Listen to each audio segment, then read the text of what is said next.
In the last Parayanam session, I was talking about the car shed turned hostel. That year, when I joined, 1974, when we joined the college, Swami was in Prashanti Nilayam. And after a few days, Swami arrived at Brindavan. And I remember all those who had applied for the hostel were asked to stand in a line.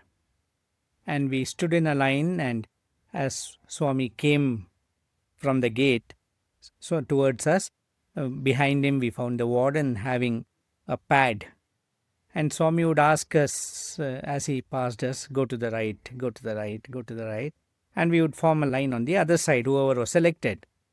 And the warden was writing down the names of the boys. This was Swami's selection for boys in the hostel. And after Swami had finished selection, we found that Swami had selected all the boys. Of course, how else can it be? Because everyone is dear to Swami, and Swami had selected all the boys. Now, this presented a problem because the strength in the hostel had been 60, and it just barely could be, this number could be adjusted in that hostel. And now, because of the increase, Swami said, convert the other rooms, the kitchen also, into a living room. And then one more extension of the hostel, a dormitory was added.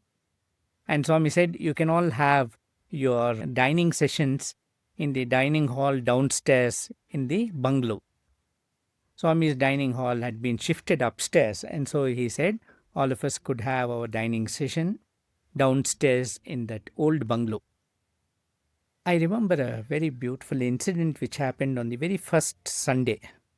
The very first Sunday, in the afternoon, there was a small platform on which one of the the senior students was serving something. And we all stood in the line, and as we approached, I asked him, is it coffee? And he said, no, it is tea. So I just walked off. And then suddenly someone came running from upstairs and saying, Swami is calling you. So I went upstairs, and Swami asked me, why did you not drink tea? Then I said, Swami, in our house we drink coffee. Tea is not so common, so I am not particularly fond of tea. And Swami kept talking to me. In the meanwhile, he had signaled to the cook to make coffee. And so even as we were talking, within a few minutes, the cook brought coffee and gave it to Swami. Swami gave it to me and made me sit there and drink, making me feel very much at home. Okay, so coming back to the day when we were selected, Swami said, go and sit in the dormitory. There was a big dormitory which would develop as the hostel. And so we sat in the dormitory. Swami went to the Sai Ram shed and gave darshan. And on his return, he came into this dormitory. And he looked at all of us. In fact, he called me and said, are you not the boy who plays Kanjira in the bhajan in Sai Ram shed? I said, yes, Swami. Then Swami said, okay, from now onwards, start playing Kanjira for all the bhajans. And so I got this wonderful opportunity of being a part of the bhajan group right from day one. This was a wonderful blessing, and I can never forget that how this small little instrument, the Kanjira, took me to so many places. In fact, I remember a couple of days before Swami was to come from Prashanti Nilayam, we saw some musical instruments band instruments being taken out and cleaned and all that. I asked one of the senior students, oh, what is this and why are you cleaning it? He said, these are band instruments and Swami wants to start a new band because next year the Golden Jubilee celebrations are there and Swami wants to introduce a new band. There had been a band earlier in Brindavan. This was the band which had played for the Anantapur College inauguration when the President of India, Sri V.V. Giri, had come. And now Swami wanted to revive the band. So I asked the senior student, will I get a chance? He said, yeah, why not? You just pray and you'll get a chance.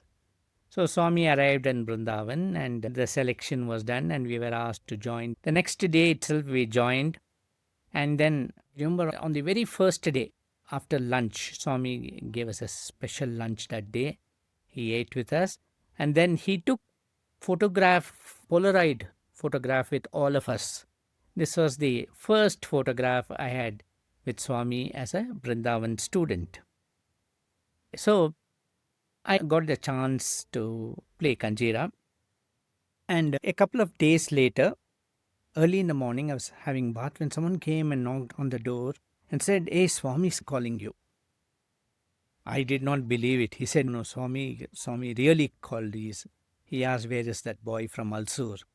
And so I quickly got ready and ran. And as soon as I went upstairs, Swami said, "He is the student I was mentioning." He told the warden, "You can take him into the band." And so I was selected into the band straight away. And it was such a wonderful experience. Our band was a very unique band. It consisted of, there were only a couple of boys who were good at music and singing bhajans and stuff.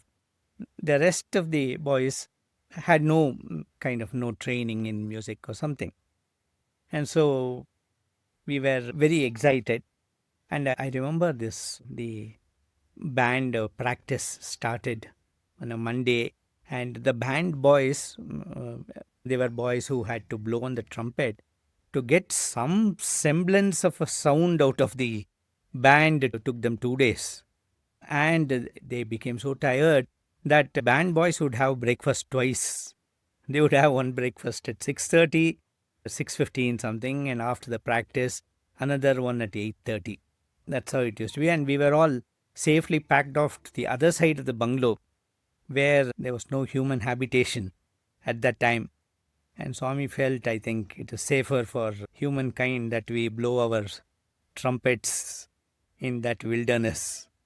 Okay, so that is how it was. Of course, we did get a band master for a few days. The band master did not last for long because after seeing our talents, he gave up and he went away. But there were many very interesting days. There were days on which Swami would stand in front of the semicircle that we formed and he would ask us to play what we had practiced. There were also days when Swami was in Patti and someone was coming to Brindavan when Swami would write a letter and he would indicate to us that he was present with us. I remember one particular letter that Swami had written in which he said, "My dear band boys." And then he said, "I am always in and around you. Yesterday afternoon, you all were practicing at 3:30 in the afternoon." And then Swami goes on to write each boy's name and say what he was practicing. Rupak was practicing Ganga Chatadara, and that each boy's, whatever the boy was practicing, Swami wrote to us and said, "See, I am with you all the time, so practice, I'll give you a chance."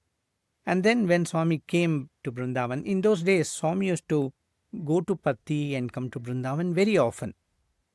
Particularly if there was some urgent work in Patti, Swami would go for just a day and return. When I was a student in those days, Swami would spend as much as 9 months of the year in Brindavan. And so it was very beautiful because we had so much of time with Swami. The number of students was very less. And I remember in the beginning, within the first week itself, Swami called all of us new students upstairs. And then he said, "See, I want you all to be good students. Okay?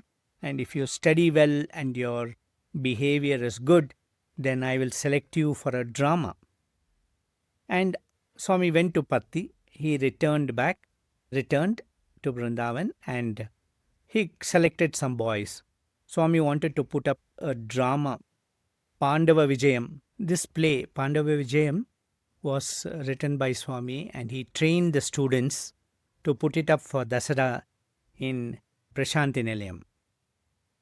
In the meanwhile, what had happened, Swami had asked Dr. Gokak and Professor Bhatnagar. Professor Bhatnagar was the warden. He had just taken charge from Mr. Sundar Rao, H. Sundar Rao, who was another great educationist, a wonderful person, very strict warden. And Professor Bhatnagar was from Delhi. He was a retired principal. He had come and Swami had made him the warden. And so both these people, Swami said, you teach the students something about Indian philosophy and all that. And so they would give us talks every evening, alternately. Of course, we found that they were becoming too heavy. And so once, of course, we did have our bit of fun. Professor Gokak came and in his absent-minded way, he asked us, is it not Professor Bhatnagar's class today? And we said, yes, sir. And so he went for a walk. And after some time, Professor Bhatnagar came and he asked, is it not Professor Gokak's class today? And we said, yes, sir. And so he also went for his walk. Unfortunately for us, of course, they met during the walk and found that both of them were out and we were having a gala time. And so from that day, Swami said, no, we will have sessions here itself in the bungalow. So we would have informal sessions with Swami. And it was extremely beautiful. Yeah, coming back to the band, we had this band practice and Swami, in fact, got dresses stitched for us. The tailor took measurement right in Swami's presence. When the dresses came, Swami insisted all of us should wear it and show it to him. And we did that. And this band was to perform during the 50th birthday celebrations. During such major functions, it used to be a practice those days that Swami would select a few students who would be in charge of the Mandir portico. These students alone were allowed to be there. All the others, including all the VIPs and guests, were all told to go and sit in the Purnachanda auditorium. The duty of these boys was just to ensure that nobody else is there and everybody is sent directly to Purnachanda, and also to accompany Swami when he goes to the Purnachanda auditorium. That was the privilege given to these students. Swami had told us, see, all of you get ready because when the chief guest comes, you will have to receive him at the Gopuram and bring him here. And so that is how it was told. I remember the first time we performed our band in front of Swami was in Prashanti Nilayam, not in front of Swami. In front of Swami, we had performed a number of times in Brindavan. But when we performed for a function, it was when the Kalasha Stapanam was done for the Gopuram and for the Mandir and for Isharam, the parents' Samadhi. So Swami had asked us to accompany this. And of course, there was supposed to be a flurry of trumpets. And unfortunately for us, the boys who were supposed to give that flurry, they made a mess of it. But Swami, we were all so embarrassed. But Swami did not show any emotion. He just said, doesn't matter, continue. And so we continued and we went marching, taking the Kalasham with us for installation in the Samadhi Mandir and in the Gopuram. The continuation of this I will do in the next Parayanam session. Sai Ram. Om Shanti Shanti Shanti. जय बोलो भगवान श्री सत्य साई बाबा जी की जय.